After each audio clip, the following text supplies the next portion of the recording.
Oke, kita mulai ya, teman-teman ya. Selamat malam semuanya, Dex Lover dimanapun berada. Senang sekali ya malam hari ini. Bagi yang belum kenal, saya Bli Queen, tuan rumah dari Dex Capital. Malam ini kita akan melakukan live fama bareng Pep, Proboscis Exotic First. Tapi seperti biasa, sebelum kita lanjut, kita berdoa dulu ya, teman-teman ya. Semoga ama kita malam hari ini bisa lancar sampai selesai 1,5 jam ke depan. Dan jangan lupa, kita akan ada giveaway untuk 10 orang pemenang. Jadi jangan kemana-mana ya sampai akhir acara ya. Kita doa dulu sesuai dengan agama keyakinan masing-masing. Berdoa dimulai.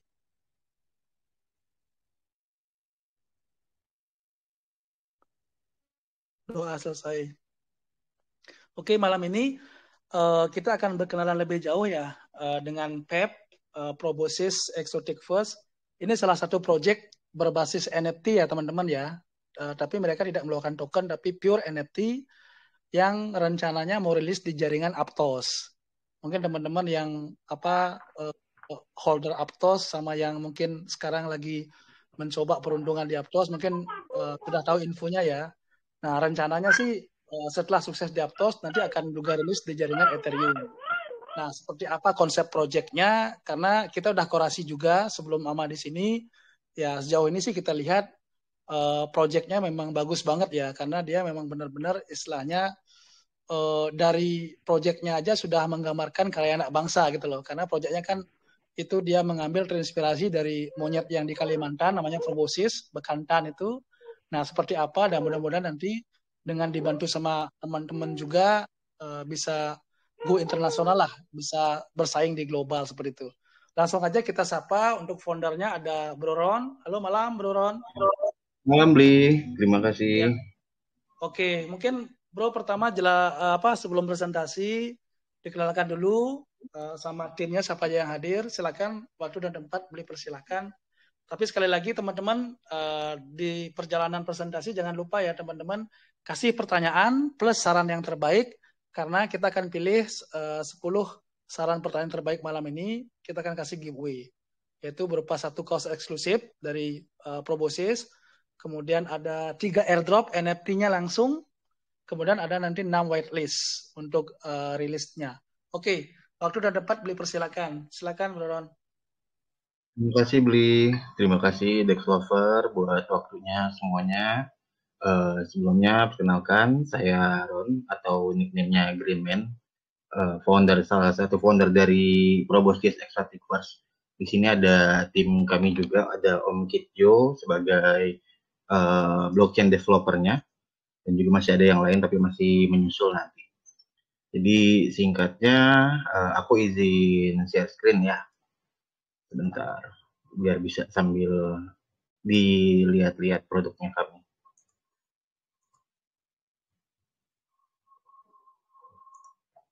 Oke, wait. Untuk screen-nya sudah kelihatan? Sudah jelas Bro. Lanjut Jelas. Bro. Oh, oke. Ya. Ya, sebelumnya kami sebelum langsung ke project-nya kami mau kenalin dulu nih nama brandingnya kami. Basicnya kami karena untuk membuat suatu project biar menjadi lebih legal dan lebih dipercaya oleh orang, kami membuat company-nya dulu sebelum kami menjalankan project. Nama Metazera adalah nama branding company-nya kami. Di sini Metazera sendiri adalah blockchain company yang akan mengeluarkan produk-produk atau project dengan main core-nya itu NFT. Nama PT kami Sukses Digital Kreasi. NFT project pertama kami itu di Gen 1, namanya Proboscis Exotic First. Lalu kami ada juga yang untuk Aptos Edition-nya. Jadi produk-produknya kami ini tidak hanya seputar untuk NFT aja, seperti yang di pertama ini kita akan keluarkan NFT dan GameFi. Dan selanjutnya itu akan kita continue mengikuti dengan pengembangan produk-produknya kami sendiri ya. Lalu dari visi dan misinya, tanpa menyebutkan kalau kami ini karya anak bangsa, kami sudah mengeluarkan itu dengan menunjukkan produk-produk yang kami buat. Jadi yang kami ingin tuju atau kami dapatkan, kami ingin mengenalkan dan mengasih tahu atau edukasi kepada dunia bahwa budaya Indonesia itu sangat-sangat eksotis. dan khususnya kami akan kasih taunya melalui NFT. Ide dasar pembuatan NFT kami semuanya berasal dari Indonesia, seperti binatang endemiknya yang di pertama ini yaitu bekantan dari Kalimantan, Banjarmasin, dan nextnya di Gen 2 sampai Gen 9 itu bisa jadi ada rumah adat, baju adat, atau binatang-binatang lain yang kami masukkan. Misi kami sendiri ingin menjadi perusahaan yang diketahui banyak orang bahwa kulturnya Indonesia itu memang banyak disukai dan memang bagus-bagus. Jadi tanpa mention tadi kami adalah karya anak bangsa, kami menunjukkannya itu mentionnya dengan artnya kami. Makanya NFT adalah menjadi main core-nya kami untuk di setiap proyek kami. Lalu apa aja yang akan dilakukan oleh si Metadera ini? Produk-produk kami yang kami buat pertama itu di roadmap yang sudah kami setup selama kurang lebih 5 tahun. Kami akan membuat 9 project atau 9 gen disebutnya, dengan masing-masing roadmap-nya nanti akan terpisah dari tiap gen. Seperti gen 1 Proboscis ini roadmap-nya ada sendiri, yang Aptos edition-nya pun juga ada sendiri. Kami akan mengkonekkan semua itu dengan produk-produk Metadera-nya yang lain. Seperti itu. Di sini produknya untuk di roadmap Metadera sendiri di dalam tahun pertama yang kita setup adalah ada community, partnership, native token, venture capital, charity, dan yang lainnya. Di tahun pertama ini kalau aku bisa jelaskan, community kita dibantu dengan Dex Capital Community, kita akan mencoba mengedukasi para holders dan calon holders tentang apa sih itu Indonesia, apa itu sih endemic animal melalui dari NFT kami. Lalu dari situ kami juga akan membesarkan partnership dengan komunitas-komunitas Indonesia lain dan juga komunitas-komunitas di luar. Lalu ada native token. Nah, di sini native tokennya kami bisa pertegaskan, token ini bukan dibuat dari si project atau si Proboscis-nya, tetapi token ini adalah token company, di mana itu adalah di rencana dikeluarkan akan ada di quarter 2 atau quarter 3, karena dia sebagai utility atau use case. Jadi kami tidak crowdfunding dari token ini, tapi ini adalah bentuk produknya kami dari Metadera. Nah, ini yang akan connect untuk nanti kebutuhannya si produk-produk kami atau proyek-proyek kami dari Gen 1 sampai Gen 9. Lalu ada venture capital. Venture capital adalah produk kami di mana kami ingin menjembatani antara digital world gitu ya, atau dengan dunia realnya. Jadi produk-produknya kita juga akan ada backbone, ada real assetnya yang menjadi produknya kami untuk perputarannya si dananya crowdfunding dari holders, dari tiap project, dan juga dari si perputaran dananya si company. Dan dari si venture capital ini dia juga akan connect dengan partnership. Entah kami membuat tempat sendiri ataupun kami partner dengan yang sudah ada, entah itu franchise untuk produk-produk kami yang lainnya. Lalu ada charity. Charity di sini di setiap project yang kami keluarkan itu kami sempatkan untuk melakukan charity. Dan charity-nya pun juga mengikuti dengan apa yang kami gunakan pada basic idea di gen-gennya kami atau di projectnya kami. Kalau untuk contoh di Proboscis Exotic Force ini kami menggunakan bekantan untuk ide dasar kami menggambar NFT-nya. Berarti si charity-nya ini akan datang, akan diberikan kepada penangkaran bekantan di Kalimantan Selatan, Banjarmasin. Bagaimana kami mendistribusinya? Kami mendistribusinya itu akan bekerjasama dengan government setempat. Berarti kalau di sini jatuhnya kami akan bertemu dengan bupatinya si Kalimantan, kita set up di mana tempatnya yang memang cocok untuk diberikan charity dan juga untuk disburse-nya, sehingga tidak ada penyalahgunaan dana yang akan keluar. Dan minimornya ini adalah di hitungan 2 sampai 5 tahun terakhir, seperti nanti ada NFT marketplace, metaverse, blockchain, dan lain-lainnya di seputar blockchain. Lalu untuk roadmap-nya sendiri di kuartal 1 ini yang akan kami lakukan dan sudah kami lakukan, yaitu kami melakukan Proboscis Exotic First yang di Aptos Edition. Ini yang sedang kita bahas untuk di AMA ini. Kami mengeluarkan Proboscis Exotic First-nya yang Aptos Edition, tapi dia pun juga tetap akan connect dengan produk-produk Metadera yang di Gen 1 sampai Gen 9 itu. Lalu ada community growth, kami mengembangkan komunitas kami juga membuat komunitas kami sendiri, dibantu dengan Dex Capital dan partnership lainnya. Dan lalu kami membuat untuk partnership growth-nya, kami sudah ada beberapa list untuk yang di Indonesia ataupun yang di global. Karena basicnya memang kita ingin membawa Indonesia keluar. Jadi kalau aku bisa bilang, marketing plan-nya kami itu adalah 80-20. 80-nya adalah untuk yang di global, 20-nya yang di Indonesia. Lalu ada sponsorship engagement, ini adalah bentuk dari nanti produk-produk yang kami sudah buat, kami akan lakukan partnership atau sponsorship dengan real asset atau real bisnis yang sudah ada. Di kuartal 2, itu yang tadi disebutkan oleh Blikoin, kami akan melanjutkan yang di ETH-nya.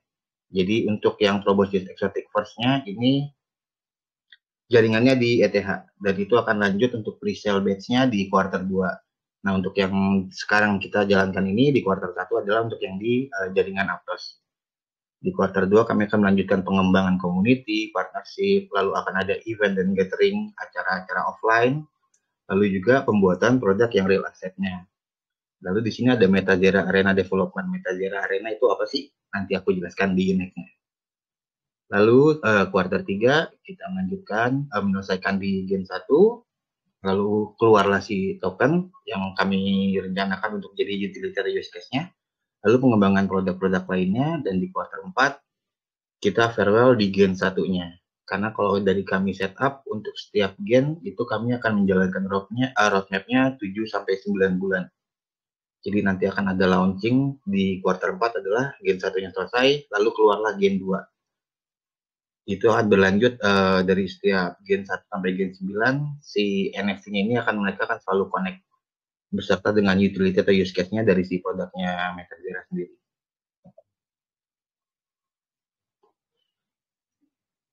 Ini project yang pertama di Gen 1, Proboscis Exotic Force.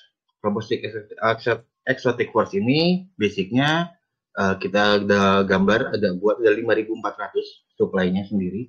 Dari 5.400 itu untuk yang Proboscis Exotic Force atau PEV ya, itu dia ada 5 rarity. Paling tinggi rarity-nya itu Legendary Monkey, lalu sisanya ada Epic, Rare, Uncommon, dan Common. Perbedaannya Legendary Monkey dengan 4 rates yang lain, mereka full hand draw, dan itu juga memang custom ya. Jadi ada dari 5.400 ini ada 1% yang kita pisahkan untuk strategic partnership ataupun untuk jadi airdrop. Jadi airdropnya itu random, nggak mesti hanya untuk yang common atau uncommon aja sih untuk dari si rarity-nya. Tapi juga si airdrop ini bisa dapat chance-nya untuk bahkan sampai yang Legendary Monkey. Kenapa kami buat menggunakan bekantan? Ya kembali karena visi misi kami ingin menunjukkan bahwa ini loh Indonesia, ini loh bekantan, ini loh produk-produknya Indonesia atau kulturnya Indonesia yang bisa kita lihat di luar, bahwa Indonesia sebegitu indahnya, sebegitu eksotiknya. Lalu di next-nya ada di Aptos Edition. Di sini kami pun juga membuat lagi, menggambar ulang lagi untuk yang di Aptos Edition. Jadi supply yang di ETH itu dan yang di Aptos ini berbeda. Nah, untuk yang di Aptos Edition ini kami membuat supply-nya itu 6.000 untuk totalnya, dengan pembagian ada airdrop, ada public sale, dan juga ada whitelist sale.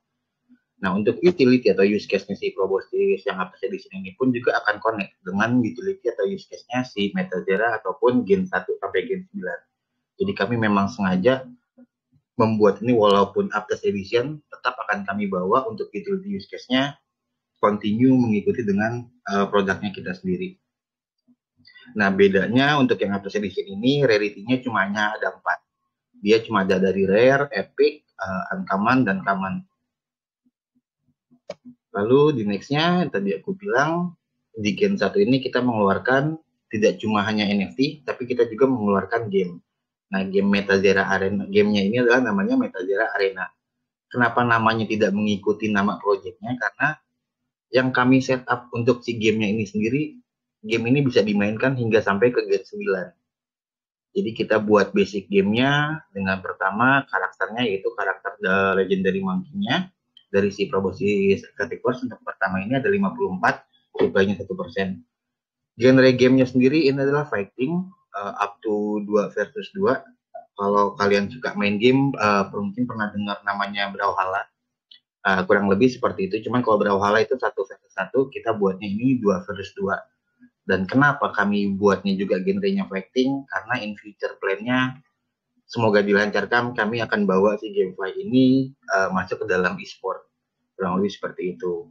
Dari sisi gamenya sendiri dimainkan nanti ada PvP pastinya dan juga ada PvE.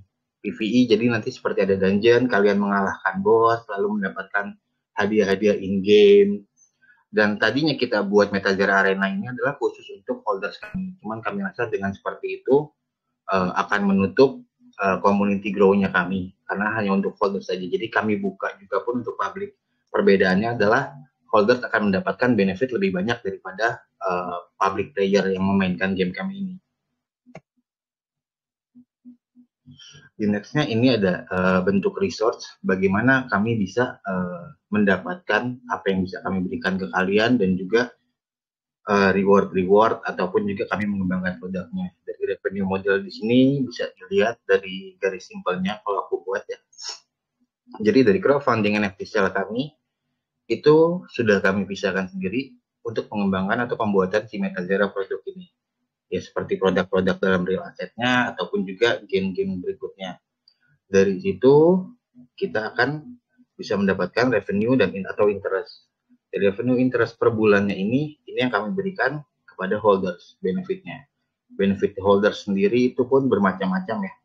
Kalau untuk contoh di Gen 1 ini dia ada mystery box monthly yang bisa diklaim dan isinya pun juga beragam dari digital benefit sampai real benefit. Seperti itu, sehingga perputarannya hanya simple seperti ini dan kurasa sudah cukup menjawab gitu ya. Lalu untuk clarity-nya sendiri 1% ini untuk yang PF-nya yang di ETH, 1% Legendary Monkey, 15% Epic, 20%-nya Rare, 27 Uncommon dan 37 Uncommon. Nah dari semua ini 5.400 kami pisahkan lagi 1% untuk airdrop dan special partnership. Cuman untuk rarity-nya sesuai dengan kebutuhan nanti kami lempar airdropnya itu ke siapa dan seperti apa. Lalu untuk rarity yang di Aptosnya sendiri berbeda, dia cuma ada 4. Ada epic, rare, uncommon, dan common. Dengan perbedaannya di 10%, 20%, 30%, dan 40%. Jadi walaupun rarity-nya seperti ini, yang kita setup di Aptos ini, untuk pembagiannya ketika airdrop pun, airdrop kalian tidak akan mendapatkan isinya uncommon atau common, tapi akan ada tetap change-nya juga untuk mendapatkan 10% epic ataupun 20% yang rare-nya. Jadi kita bagi rata maupun dia whitelist, airdrop ataupun public, semuanya dapat same equal untuk change mendapatkan si epic-nya ini. Sekian kurang lebih yang bisa aku sampaikan. Jika ada pertanyaan, monggo. Terima kasih untuk waktunya, Bitcoin dan teman-teman yang lain. Oke, thank you. Terima kasih bro presentasinya. Wah, sangat jelas sekali ya teman-teman ya. Jadi dari segi legal standingnya sudah jelas ya, sudah ada ya PT Meta Reza ya, kalau nggak salah ya bro ya. Metazera beli maaf. Oh, Meta Zera ya, Meta Reza. Oke. Nah, di sini sebelum beli jumping lempar ke teman-teman, beli ada sedikit beberapa sih pertanyaan bro. Gitu. Nah, kalau nggak salah kan beli dengar ini kan untuk NFT-nya ini itu kan ada apa pakai drawing hand ya, jadi nggak full 100% digital kan gitu betul nggak? Nah itu gimana bro? Bisa dijelaskan nggak? Maksudnya biar teman-teman juga tahu value dari NFT ini sendiri ini seperti apa gitu loh. Betul nggak? Karena kan sekarang kan banyak banget bro proyek-proyek NFT di luar sana atau enggak. Terus apa yang bikin beda gitu loh NFT-mu ini gitu loh. Nah kalau didengar kan kemarin waktu kita kurasi itu kan ini drawing hand tuh loh. Seperti apa tuh bisa dijelaskan lebih detail lagi nggak? Sehingga teman-teman yang memiliki NFT ini benar-benar merasa bangga dia gitu loh. Karena kalau boleh lihat ya ini secara apa ya secara eksplisit nantinya bisa akan gini kita bersaing untuk yang monyet-monyet terkenal itu apa namanya tuh? Afi ya silakan bro dijawab dengan detail bro. Oke, jadi kalau aku bisa membanggakan atau membedakan NFT-nya kami, hand drawing-nya di sini, kami punya tim artisnya sendiri, itu ada 3 orang. Mereka benar-benar hand drawing, menggambar. Jadi kalau mostly kan kita lihat generate, biasanya generate bukan satu per satu gitu ya untuk NFT. Kalau satu per satu biasanya pun juga orang sometimes kalau jualan di marketplace itu pun juga jadinya generate juga, tapi mereka tinggal main-mainin edit by system lah ya. Nah kalau perbedaannya kami benar-benar menggambar. Jadi setiap trades-nya ini total di setiap NFT paling banyak itu ada 7 trades. 7 trades-nya ini benar-benar kami gambar semua. Dari mulai misalkan warna skinnya, ataupun juga aksesoris di kepala, anting, di mata, itu hand draw. Dibantu dengan digital di sini adalah hanya untuk generate, memisahkan di rarity ini akan dapat berapa trade, lalu trade-nya pilihannya apa aja gitu. Nah, hanya perbedaannya di situ. Jadi kami bisa claiming bahwa ini adalah fully hand draw oleh artis-artis kami. Nah, yang makin paling berbeda adalah yang Legendary Monkey ini, yang 1%. Dia tidak pakai generate sama sekali. Dia benar-benar digambar. Jadi makanya kalau kemarin sudah ada keluar kayak Christmas, lalu ada Valentine Edition, itu benar-benar digambar fully pakai hand draw, tidak ada proses generate sama sekali. Kurang lebih di situ sih yang bisa aku sampaikan. Oke. Terus mengenai pricing bro, lu belum jelaskan nih di jaringan Aptos itu berapa itu untuk harganya bro? Harga rilisnya berapa per satu NFT-nya? Kalau harga rilis masih classified, masih dirahasiakan, belum boleh di-spill. Tapi kalau untuk to be announced, yang pasti kita setupnya sih sebenarnya in dollar ya, bukan dalam in Aptos. Jadi sekalipun Aptosnya akan naik turun, kami tetap setupnya harganya segitu. Dan untuk perkiraan mungkin ya nggak akan jauh-jauh, yang pasti worth it lah bisa kami bilang seperti itu. Yang mungkin kalau untuk bisa aku spill, kalau lagi nungguin Aptos, nggak suka ngeliatin Aptos, tokennya boleh di stok dulu. Jadi nanti ketika once udah makin tinggi, udah nggak merasa, wah jadi makin mahal nih NFT-nya. Gitu. Nah, nanti dia istilahnya kita belinya pakai USDT apa pakai Aptos? Pakai Aptos beli, tapi kita setting di behind scene-nya kami, untuk harganya kita sesuaikan dari si Aptosnya, cuman kita setupnya by USDT gitu. Oke. Nggak, maksud beli kan gini, kalau misalnya udah ada bayangan nih, misalnya berapa, $10, $20, $30 kan nggak masalah. Yang penting dalam bentuk USDT, walaupun Aptosnya naik kan gitu bro. Misalnya $10 ya Aptosnya ya dapatnya 0, sekian dolar gitu loh bro. Di spill aja bro, masalahnya kan ini sebentar lagi nih bulan depan. Spillannya hitungan token mungkin baru dimulai depan, yang pasti bisa aku bilang ya nggak mau mencari dipakai koma sih, 0, under 1 sih enggak sih, yang pasti di atas 1 seperti itu kalau untuk settingan atasnya. Oke, thank you bro. Nah terus yang kedua bro, kenapa lu memilih di jaringan Aptos bro? Padahal sebenarnya kan jaringan-jaringan yang lain kayak BNB, kayak Ethereum itu kan ya biasanya orang udah familiar dan user friendly lah gitu loh. Kenapa harus Aptos? Oke. Jadi kenapa harus Aptos? Dari kami tim sendiri nih, kami juga do some research ya, dan juga bareng dengan tim advisor kami find out nih, Aptos ini kan jaringan baru, dia mau kemana sih arahnya, dia akan kemana sih perkembangannya gitu. Dari hasil research kami found out, yang kami temukan NFT community-nya mereka itu besar. Jadi ketika dia baru keluar atau launching seperti ini, bukan di tokennya, tapi NFT growth-nya itu bisa dibilang besar, atau mungkin bisa dibilang mengikuti Solana. Itu untuk di poin pertamanya ya, gitu. Kenapa kami memilih Aptos gitu. Lalu dari sisanya pengembangan Aptos bisa dibilang 1 tahun ini lumayan signifikan sih kalau dari menurut risetnya kami ya. Kalau kita ngomongin token, aku nggak mau ngomongin tokennya yang akan jadi PAM atau enggak, itu tokennya lebih ke personal ya. Jadi aku ngomongin ada layer di belakangnya, apa yang mereka kembangkan. Dari sisi community-nya, mereka saling backup, mereka saling bisa spread the word edukasinya, lalu mereka juga mengeluarkan layer-layer lain. Jadi lebih dari sana sih. Kalau menurut kenapa kami jadinya decide buat di Aptos, karena menurut kami dan tim, semoga ini work out, ini juga akan menjadi besar. Kalau banyak orang bilang ada yang the next Solana ataupun juga the next ETH, jadi kenapa tidak di BNB atau yang lain yang sudah ada? Karena balik lagi main core-nya kami kan NFT ini beli gitu.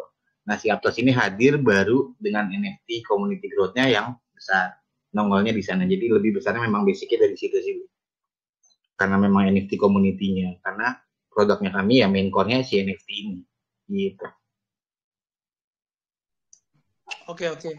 Oke, thank you bro jawabannya. Kita jumping ya ke teman-teman ya. Kesempatan pertama beli kasih pada Om Joseph Ilis. Silakan Om Joseph, langsung aja Om. Ya, makasih Bang Bli. Sama-sama. Bagaimana tanggapan dari Bang Greenman-nya ini tentang AI yang akan berkembang di 2023 ini, dan NFT bekantan ini bagaimana bersaingnya di 2023 tentang AI yang akan berkembang di tahun ini? Terima kasih. Oke, pertanyaannya sangat menarik ini. Ya, kita tahu ya teman-teman ya, memang ya sekarang kan lagi sangat booming ya. Nah, itu gimana kira-kira dari sisi Om Ron menyikapinya gimana, Bro? Silakan, Bro. Oke, terima kasih Om Joseph sebelumnya pertanyaannya. Aku ambil yang AI-nya dulu ya. Jadi kalau pengembangan AI tadi juga ada sempat diskusi pagi sama Dex Lover nih di bawah. Bisa dibilang semuanya pasti ada pro kontra ya. Cuman di mana kita melihat itu akan menjadi sebuah peluang atau sebuah hambatan buat kita. Jadi ketika untuk pengembangan AI di tahun 2023 dan selanjutnya, buat saya sih hal bagus. Walaupun ada pihak developer ya atau orang-orang coding yang akan merasa jadi, wah kerjaan gue jadi diambil AI nih. Gitu. Biasanya orang coding bayar gue, sekarang enggak. Jadi perkembangan ke sana buat aku sih bagus. Karena balik lagi, connect-nya produk ke Metazera ini kan kita membuat metaverse nih. Kita memudahkan orang. Jadi ketika Web3 ini, kalau dulu orang masuk Web2, ada sebuah taman, lalu sudah ada mainannya gitu, perosotan dan lain-lain, mereka cuma bisa menikmati itu, apa yang sudah ada. Tapi ketika Web3, kami cuma membuat lahannya saja. Lalu user yang pada join ke Web3 itu bebas, mereka membuat permainan apa. Nah, disitulah proses AI yang jadi mengotomatiskan coding. Jadi simpelnya misalkan Om Joseph mau bikin ada warung kopi nih di taman ini, tinggal bikin, tinggal komen. Untuk komen the real behind-nya ya, dari sisi development IT-nya, itu sudah di-setup oleh si AI itu. Nah, itu memudahkan. Itu yang mengajak orang untuk berevolusi tentang dari sisi si IT-nya sendiri. Gitu. Nah, kalau untuk kami bisa mempertahankan bersaing bekantan ini di mana di zaman ketika orang sudah mulai menuju ke digital atau AI, dari kami justru itu yang tidak ingin kami hilangkan. Jadi dengan dunia dalam digital ini buat kami itu adalah suatu jembatan kami untuk mengenalkan Indonesia atau si bekantan ini jauh lebih luas. Biasanya mungkin orang kalau mau tahu misalkan kayak Dufan atau apa cuma bisa ngelihat harus datang langsung. Kalau sekarang wah udah bisa ngelihat dari Google Maps, bahkan kan bentuk-bentuknya kayak gimana, atau ngeliat dari foto-foto orang, searching Dufan juga ada nongol di banyak-banyak fotonya. Nah, di situ yang ingin kami setup dengan si bekantan ini. Edukasinya, brandingnya, itu yang ingin kami keluarkan. Jadi buat kami bukan suatu halangan sih, justru malah buat jadi jembatan yang bisa membawa endemic animal Indonesia ini lebih terlihat di luar. Makanya balik ke visi-misinya kami ingin mengenalkan itu melalui digital, melalui NFT. Jadi buat kami ini suatu side positif sih sebenarnya. Gitu Om Joseph. Semoga menjawab ya, Mas. Thank you, Bro Ron. Gimana Om Joseph? Sudah bisa menjawab? Sudah cukup menjawab. Makasih Bang Bli. Oke, sama-sama Om Joseph. Thank you. Oke, next ada Om Kek. Silakan Om Kek. Selamat malam semuanya. Pertanyaan saya sudah ditanyakan Om Bli tadi. Oh gitu ya, ganti yang lain Om. Enggak Om, mau tanya lagi nih Om. Ganti pertanyaan Om. Benefit apa yang didapatkan para holder Proboscis Om? Udah itu aja Om. Oke, silakan. Terima kasih Om Kik.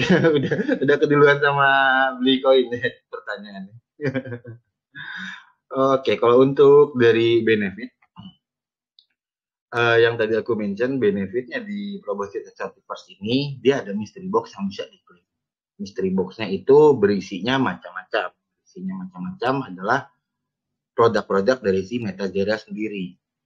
Salah satu produknya yang bisa dibilang kami sudah ready, isinya itu bisa ada persentase, di setiap priority-nya beda-beda, sesuai dari harga ketika minting.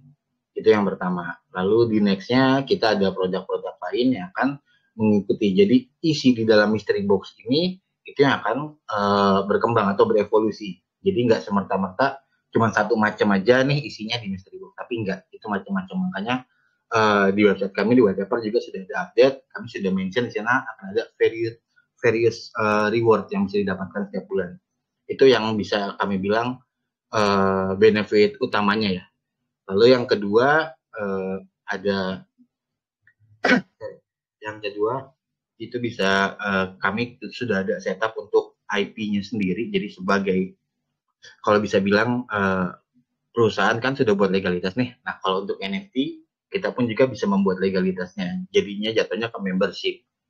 Jadi contoh membership yang bisa kita konekkan, bisa dibayangkan ketika produknya si MetaZera ini sudah connect dengan real business, dengan menunjukkan si NFT atau si walletnya di scan ke produk-produk. Mungkin misalkan Om Kik suka ngopi ke Janji Jiwa nih gitu ya. Nah Om Kik tinggal nunjukin itu. Misalkan kami sudah partnership sama Janji Jiwa, Om Kik tinggal nunjukin si NFT atau walletnya, itu akan auto terdetek rarity-nya yang jenis mana, lalu diskonnya berapa persen. Itu one of the benefit-nya. Lalu sisanya akan ada merchandise yang akan kita kirimkan. Jadi membership di sini pun juga bentuknya luas. Dia akan berkembang produknya mengikuti dengan produk-produk si MetaZera ini. Makanya balik lagi aku kembalikan, kami bukan project yang dibuat berdiri sendiri hanya si project saja, tapi kami sebuah company yang mengeluarkan project. Jadi isinya di dalam si company ini akan mengikuti benefitnya untuk seluruh project-project kami. Kurang lebih seperti itu Om Kik. Semoga menjawab. Oke, thank you. Gimana Om Kik? Sudah jelas Om, terima kasih. Sama-sama Om. Next ada Mr. Bray. Wah, tumben ini mampir nih. Silakan, monggo Mr. Bray. Oke, selamat malam Om Li. Malam. Malam Om Greenman. Ya. Malam Bray. Ini tadi pertanyaannya juga sudah ditanya sama Om Li, tapi ada pertanyaan yang lain. Ini nanti kan ada konsep play to earn ya, benar ya? Ya, betul. Nah, itu mau tanya Om, kalau konsep play to earn nanti untuk yang kita dapatkan itu tokennya, terus itu yang kita jual jadi USDT, benarkah? Ya, untuk basicnya, ya akan konsepnya seperti itu. Jadi play to earn di sini kami nggak semerta-merta yang didapatkan itu cuma token aja, gitu. Jadi kembali mirip konsepnya sama dengan si mystery box. Jadi nggak mesti token, akan ada juga rewardnya dalam in-game ataupun outside game-nya. Ya, outside game-nya berarti kan si tokennya itu sendiri. Lalu misalkan juga ada voucher-voucher kemana dalam bentuk realnya. Jadi yang kami setup di sini benefit dalam keseluruhan untuk para holders kami atau membership-nya, itu mereka bisa mendapatkan benefitnya di dalam dunia digital ataupun dunia real. Gitu sih Om. Iya, soalnya dari beberapa game ya Om yang play to earn-nya yang saya lihat, saya juga sempat main ini, rata-rata kalau yang didapatkan itu tokennya biasanya bakalan dampara, karena setelah mereka mainkan game, mereka dapat tokennya pasti biasanya langsung ngejual gitu. Nah, bagaimana strategi dari tim untuk mengatasi masalah itu? Itu aja sih Om. Jadi kalau dari strategi, makanya kami selipkan ada digital dan real aset atau rewardnya ya gitu. Jadi kalau untuk mostly gitu ya, memang kita lihat token-token yang di dalam game pasti akan posisi jatuhnya seperti itu. Makanya tadi aku ada mention di awal, disclaimer-nya, token ini tidak dikeluarkan oleh si project, tapi dari token produknya si company. Jadi yang kita jaga di sini ketika kita mengeluarkan token itu bukan bertujuan untuk pump and dump ya, tapi untuk stabilisnya harga si token ini itu kita maintain. Jadi nanti tokenomics-nya pun juga mungkin akan keluar di kuartal 2 atau kuartal 3 ketika nanti kami launch. Nah, sisanya makanya kami mengcombine. Jadi nggak semerta-merta ketika memainkan game itu adalah harganya token, terus yang cuma buat diambil, itu dijual dapat duit atau enggak. Makanya kami masukin produk-produk yang entah itu voucher ataupun juga skin-skin di gamenya. Jadi kami pun juga akan membuat marketplace dari si game ini sendiri. Jadi mereka bisa transaksi di situ. kami lebih ke mengajak mereka untuk sirkulasinya biar tokennya pun stay di situ. Jadi ketika kami mengeluarkan si skin-skinnya ini, ada yang bisa dapatkan gratis, ada yang memang harus belinya menggunakan token. Jadi ya ketika once mereka mau uang kan kalau memang suka dengan gamenya pasti nggak bakal dikeluarkan gitu. Pasti mereka oh ya udah mendingan gue beli skin, mendingan gue beli ini. Karena kan mostly dalam game orang berlomba-lomba mengeluarkan uang untuk membeli fitur yang keren-keren lah ya. Kalau kita gambar contohin Mobile Legends ataupun yang lainnya, mereka pasti kan berlomba-lomba mengeluarkan uang untuk membeli skin. Kurang lebih itu sih Om yang kami setup.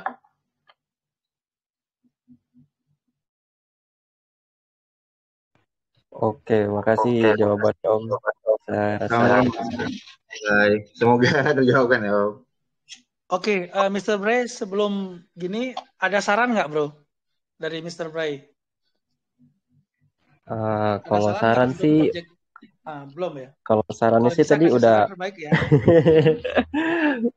Tadi kayaknya udah bagus sih Om Di, soalnya rata-rata ya kayak gitu tokennya orang pada jual. Tapi kalau ada perputaran untuk beli skin atau untuk apa, itu saya rasa sih salah satu strategi yang cukup bagus sih. Udah ya, karena mungkin di sini juga istilahnya perlu beli garis bawahi juga Mr. Bray. Jadi di awal-awal ini kan itu tokennya kayaknya di next project-nya nanti ketika mungkin NFT-nya jalan, baru nanti terus gamenya juga udah selesai, jadi baru nanti mereka merilis token untuk dijadikan sebagai gift gitu di sananya gitu.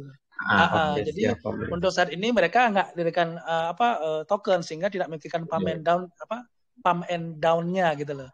Tapi lebih fokus kepada untuk menjual NFT-nya sendiri gitu loh.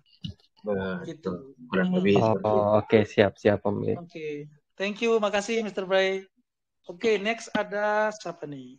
Amarisa. Ini Mbak Risa ya, Sis Risa ya. Silakan Risa, pertanyaannya, monggo. Oke, halo, aku mau tanya. Ini kan tadi ada utility untuk charity ya. Itu untuk fund itu diambilnya tuh dari profit penjualan NFT-nya kah, atau ada kontribusi juga dari komunitasnya, atau mungkin dipotong dari token? Ya, gitu. Atau mungkin dipotong dari tokennya atau apa gitu. Oke, terus next ada mau tambah satu lagi pertanyaan. Apa? Educate people. Sama ini nih kan tadi ada di white paper-nya kan ada soal educate people juga kan. Itu cara untuk mengeducate people-nya ini bagaimana? Apakah soalnya kan kalau misalnya lewat komunitas itu kan ya udah kita semua udah tahu lah gitu. Nah, mungkin apakah ada cara lain untuk untuk mengedukasi orang-orangnya ini? Oke, itu aja sih. Thank you. Oke, thank you. Sudah jelas bro pertanyaannya? Jelas Bli. Oke, kalau jelas langsung dijawab ya. Yang pertama dulu bro. Monggo bro. Oke, baik. Makasih pertanyaannya Kak Risa. Kalau untuk charity itu dari mana pengeluarannya? Charity itu keluar dari net fund-nya di tiap project. Makanya jadi tadi aku potongnya adalah setiap project nanti pasti akan beda-beda. Anggap contoh misalkan project pertama ini bekantan, project kedua ini misalkan binatang lain. Nah itu pasti disburse-nya akan beda. Lalu dapatkannya dari mana?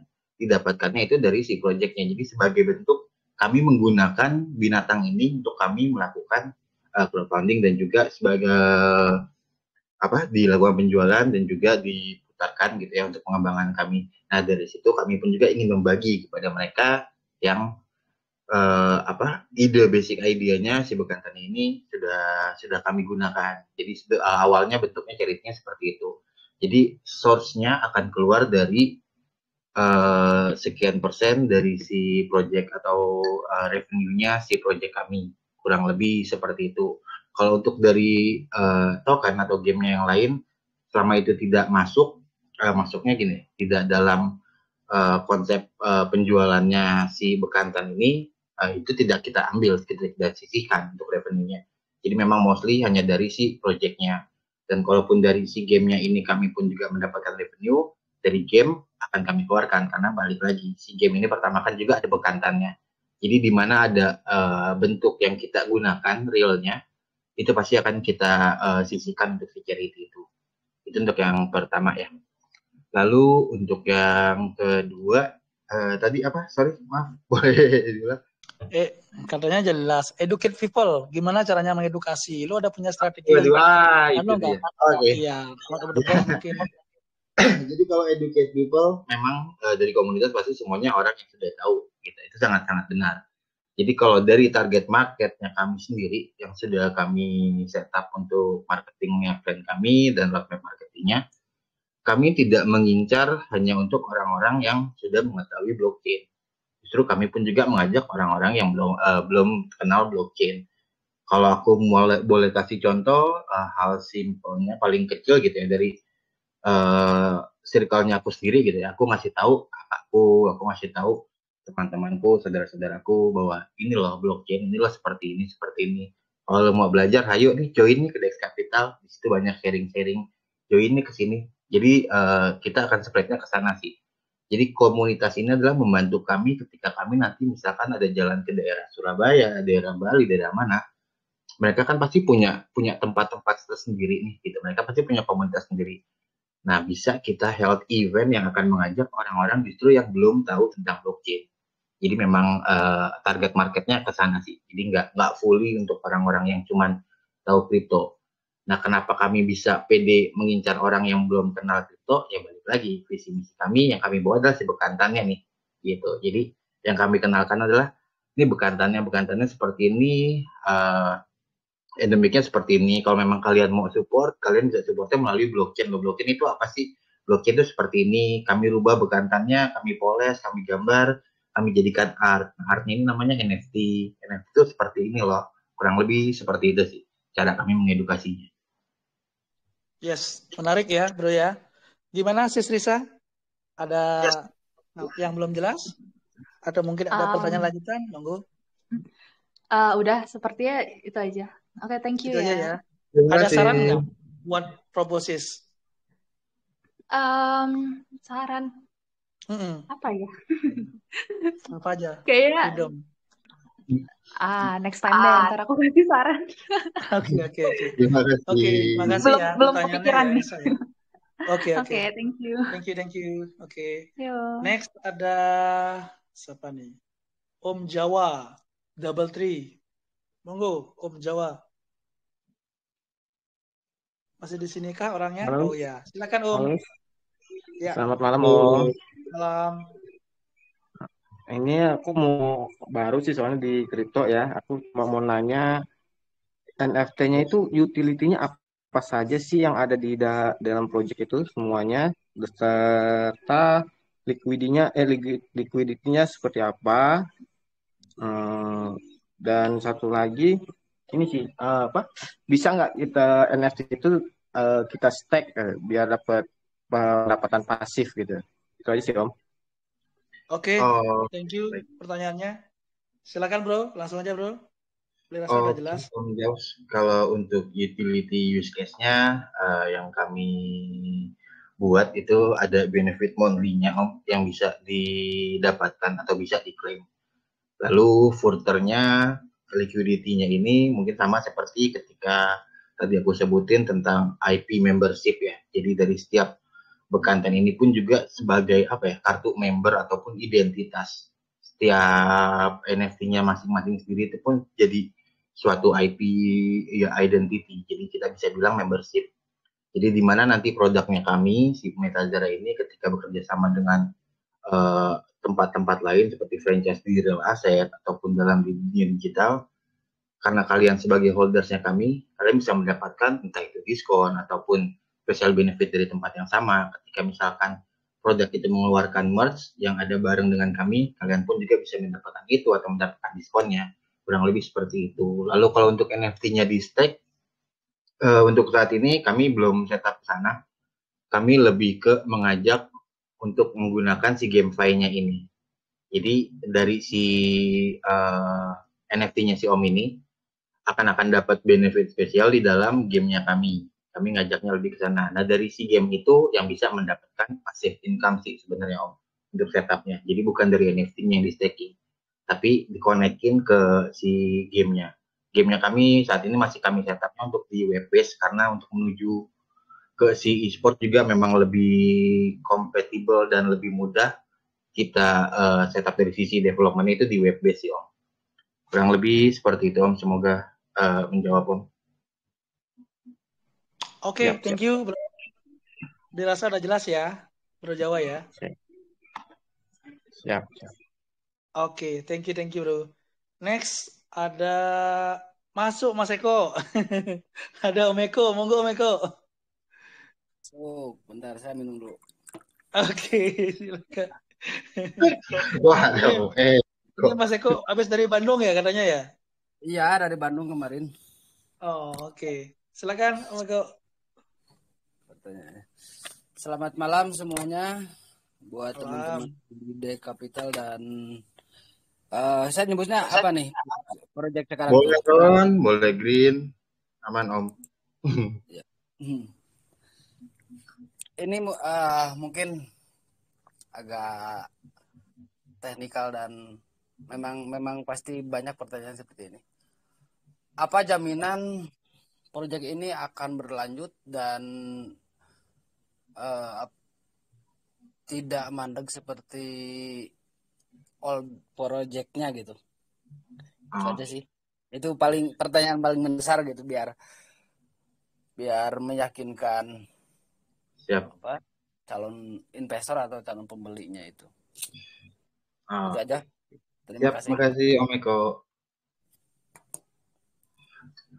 Oke, yang aku bisa jawab, yang bisa di make sure ini tidak akan berhenti atau mandek atau yang lainnya ya.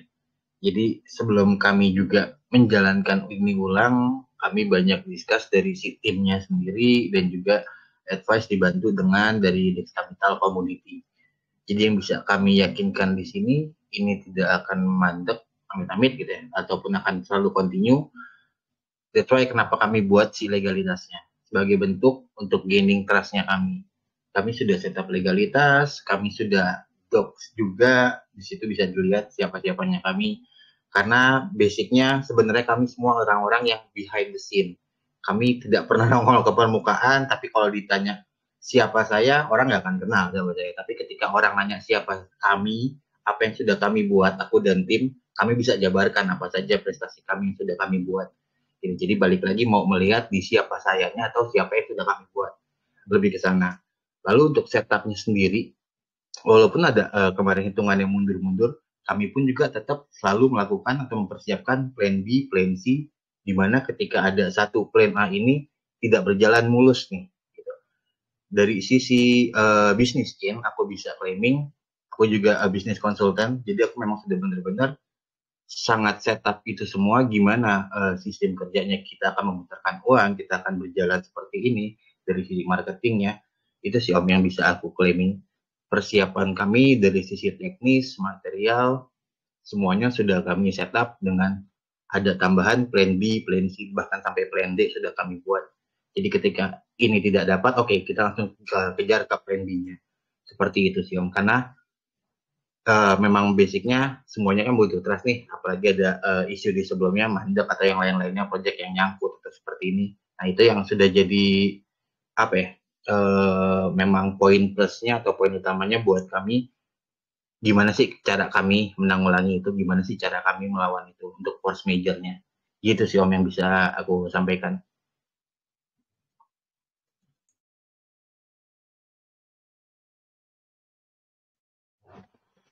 Oke, thank you Bro Ron jawabannya. Gimana Mas Eko? Udah bisa menjawab? Atau ada pertanyaan lanjutan? Monggo Om kalau ada yang lanjutannya lagi. Siapa tahu nanti Mas Eko juga bisa backup di belakang layar, boleh langsung DM Ron juga ya. Oh iya. Ya kalau itu sih behind the scene-nya bisa dibilang ya kami juga ada backup seperti itu, makanya bisa dijalankan kembali. Gitu. Ini Om Eko ini aksesnya kemana-mana Bro Ron. Jadi dari hulu gitu. Dia makanya aku tadi global. Deg-degan juga nih kalau Om Eko yang jawab. Nanti minggu depan ngobrol di silakan Om Eko. Di sisi lain saya senang banget proyek ini berlanjut gitu dengan roadmap baru, white paper baru gitu. Di situ berarti saya bisa menangkap positif ya, walaupun kemarin saya nggak langsung open gitu. Saya berpikir lama, harus diskusi dulu dengan tim kebun online, lumayan agak alot juga gitu. Akhirnya ya kita bisa permisif lah. Karena mungkin yang sekarang kan timnya beda gitu, dengan persiapan yang lebih matang. Jadi Coba. mulai sekarang mungkin kita support lah. Terima kasih banyak Om. Ya, thank you Om Eko. Kalau nggak salah minggu depan ya, Rabu ya, Om Eko ya. Betul, Rabu kita ngopi di kebun. Oke, ngopi ya di tempatnya Om Eko. Oke, thank you Om Eko. Selanjutnya kita lompat ke Bro Feby. Silakan Bro Feby. Halo, selamat malam. Malam Bro. Ini pertanyaan aku simpel aja deh. Ke depan ada rencana membangun kerjasama dengan perusahaan yang punya produk nyata nggak ya, yang khusus yang di Indonesia gitu, biar jadi branded atau mungkin jadi brand ambassador dari suatu produk kayak gitu. Itu aja sih. Oke, thank you. Menarik. Silakan Ron. Siap. Kalau untuk plan sudah ada sih Om, alhamdulillah. Aku juga sudah punya listnya nih untuk real asset, siapa aja yang akan kami reach, lalu untuk dari brand ambassador, siapa aja yang akan kami pakai, kurang lebih seperti itu. Jadi dari si marketing plan-nya tentang community grow, partnership, ataupun juga strategicalnya, bisa dibilang kami sudah list ini dalam 1 tahun nih. Jadi di kuartal 1 siapa aja yang kami reach pertama, kuartal 2 siapa, kuartal 3 siapa. Makanya tadi aku udah bisa mention untuk si benefitnya nggak cuma di digital, tapi juga ada di real ya. Ketika bahwa nunjukin NFT-nya, di bawah kami juga ada kerjasama dengan project lain yang sudah menyiapkan tools-nya. Jadi mungkin kalau contoh simple yang lebih besar ya, Pizza Hut lah ya mungkin gitu. Jadi pasti kan ada tools juga antara mereka dan kita. Tools-nya pun juga aku sudah ada plan kerjasama dengan si project ini. Mereka yang menyediakan, aku agreement dengan Pizza Hut. Jadi tidak perlu aku develop lagi. Jadi semuanya udah ready. Jadi once sudah ada, kita tinggal kasih metadata, ya udah.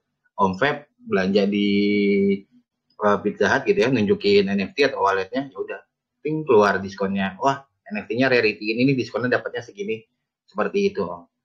Lalu untuk dari brand ambassador atau siapa KOL yang akan kami gunakan, aku lebih ke long term sih ya yang aku carinya. Jadi list-listnya kami balik lagi dengan program untuk edukasi orang-orang yang belum tahu kripto.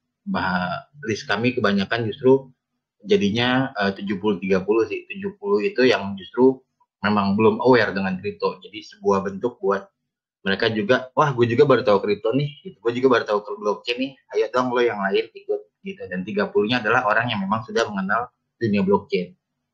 Kurang lebih seperti itu Om Feb.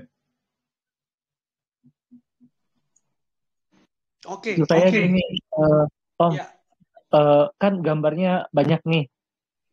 Nah, maksud saya bakal ada nggak sih yang di dropnya itu gambarnya khusus untuk brand, kerja sama brand gitu. Jadi NFT-nya bisa dipajang atau punya semacam lisensinya dibelilah sama mereka, kayak gitu maksudnya. Ada Om, kalau untuk yang itu ada di tokenomics-nya kan yang dari si PF-nya sendiri ada 1% airdrop, yang itu untuk rarity-nya kita memang tidak setup langsung airdrop 5 dari 54 itu, atau strategiknya misalkan yang legendary-nya ada berapa enggak sih gitu. Nah makanya porsi 1% airdrop ini kita masih masukkan random. Nah si legendary monkey-nya ini ya kan bisa jadi bentuk custom untuk si brand yang kami kerjasama gitu. Contohnya kayak misalkan ya anggaplah tadi si Pizza Hut gitu ya, ketika kami akan collab sama dia, kami akan buatkan itu gitu. Mungkin kalau kita menyontoh BYC, ya mereka collab sama Justin Bieber, mereka bikinin custom NFT-nya Justin Bieber, oke itu jadi kepemilikan punya dia, lebih gitu kan yang ngomong. Oh itu sih pun juga udah kami siapkan juga sih. Makanya ada si rarity-nya yang legendary monkey itu yang benar-benar full hand draw. Jadi kami gambar ulang lagi dulu sesuai request siapa nih yang akan kita partnershipkan gitu Om. Thank you Om, jawabannya udah cukup dah. bagi saya. Semoga Terima kasih Om. Oke, realisasikan Bro maksimal. Baby, Yuk. Amin. jangan cukup bro. Ini Nah, kayaknya butuh saran dari Bro Baby nih bro. saran. Coba kira-kira Ah, saran Bro Baby gimana nih bro? tinggal Monggo Jafri bro. aja sih. Oh iya, Al Jafri ya. Oke Enggak, oke. enggak. Kalau saran saya sih, ayo kita apa ya, perkenalkan produk Indonesia itu ke dunia global. Gitu. Itu aja Ayo sih. Om, semangat. Hmm. Terima kasih. Sering aku jawabin soalnya Om Bebe. Oke, thank you Bro Baby supportnya, Yuk, sama-sama pertanyaannya, sama beli. sarannya. Oke, next terakhir. Nah, ini yang kita tunggu-tunggu nih. Ini dari Om WKWK. Monggo Om. Terima kasih. Ya. Ada istilah nama nggak buat saya nih, ganti nama deh. Jangan awet aja. Jangan Om, udah keren itu Om. Nanti berkat Ya. bikin ketawa Om WK. Nah, ini saya hanya menguatkan aja, artinya menambah juga tadi pertanyaan dari Mas Eko ya. Jadi, ya tentunya kan kita sama-sama sepakat bahwa kalau kita membuat proyek itu kan bukan proyek jangka pendek ya. Kita bicara proyek jangka panjang. Tentunya untuk menjalankan proyek ini sesuai dengan roadmap, sesuai dengan timeline, itu kan semua 1:1 dengan cost atau funding, gitu ya. Nah, kalau pemahaman saya dari penjualan NFT ini kan tentunya untuk membiayai proyek ini untuk merealisasikan roadmap. Nah, kira-kira sebenarnya dari sisi Om Ron sendiri, kalau seandainya penjualan NFT ini tidak mencapai target, kira-kira tahapan selanjutnya untuk membiayai proyek ini seperti apa? Oke. Kira-kira seperti itu sih Om. Jadi jangan sampai juga, karena gini, kalau saya lihat, kalau kita lihat semua di pitch deck, ya kan kita bicara roadmap, pasti kan kita melihat sesuatu yang menarik gitu. Cuma kan sekarang pertanyaan dasarnya adalah bagaimana kita bisa merealisasikan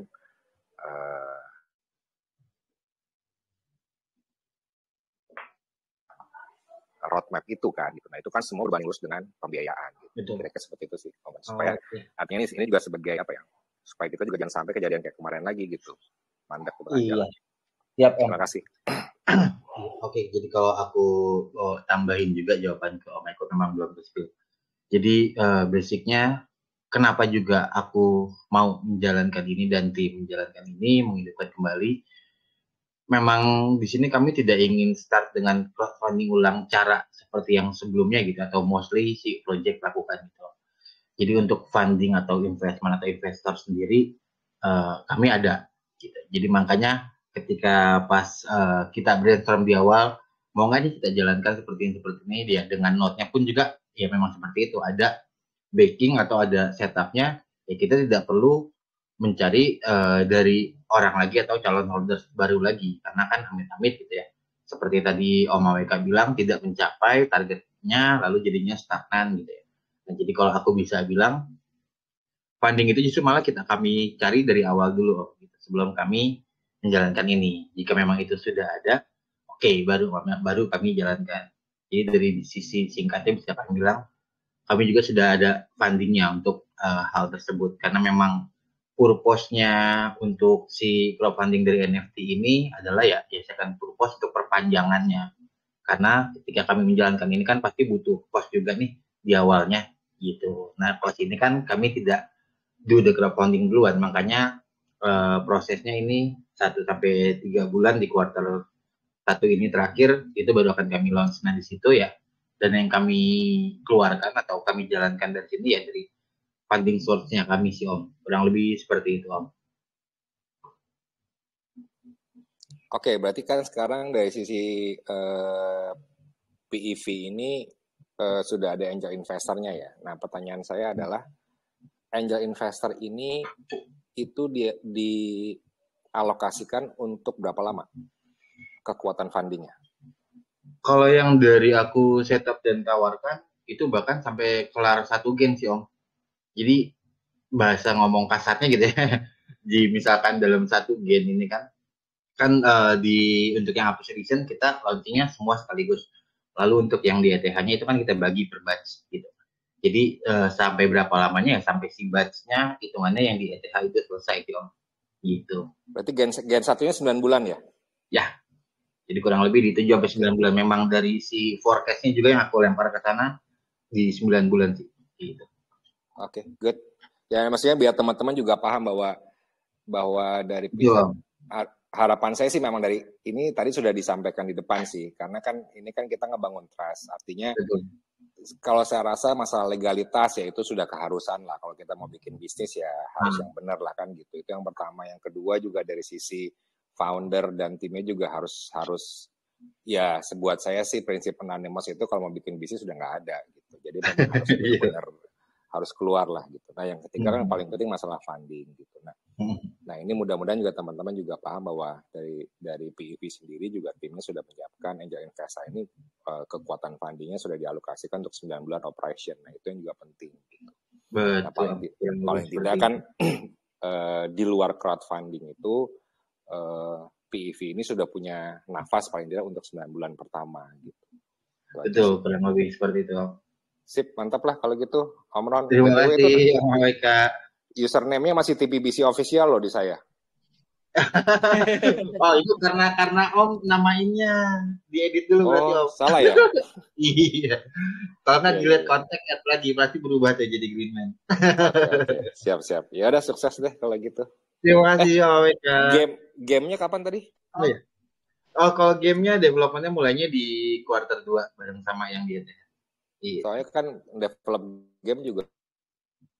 Kebetulan timnya udah ready geber. Jadi ketika geber udah bisa di make sure kalau standarnya di 6 bulan bisa dimainkan, kita bisa geber di 4 bulan bisa dimainkan. Gitu. Ya syukurlah. Anak saya nanyain terus soalnya. Siap. Ya udah, terima kasih. Sama-sama Om WK. Terima kasih Om Ron, Om Bli. Yes, thank you Om WK. Udah mampir. Udah lama nih nggak berjumpa nih. Oke, mungkin pertanyaan terakhir, ada lagi yang nanya nggak? Sebelum kita closing statement dari Bro Ron. Sudah cukup ya teman-teman ya. Ada Om Arnold? Belum ada bro. Belum ada ya. Oke, kalau nggak ada mungkin terakhir closing statement dari Bro Ron, silakan. Oke, terima kasih semuanya. Terima kasih lagi buat Developer yang udah pada nanya, yang pada ikut mendengarkan diamannya pertama kami hari ini.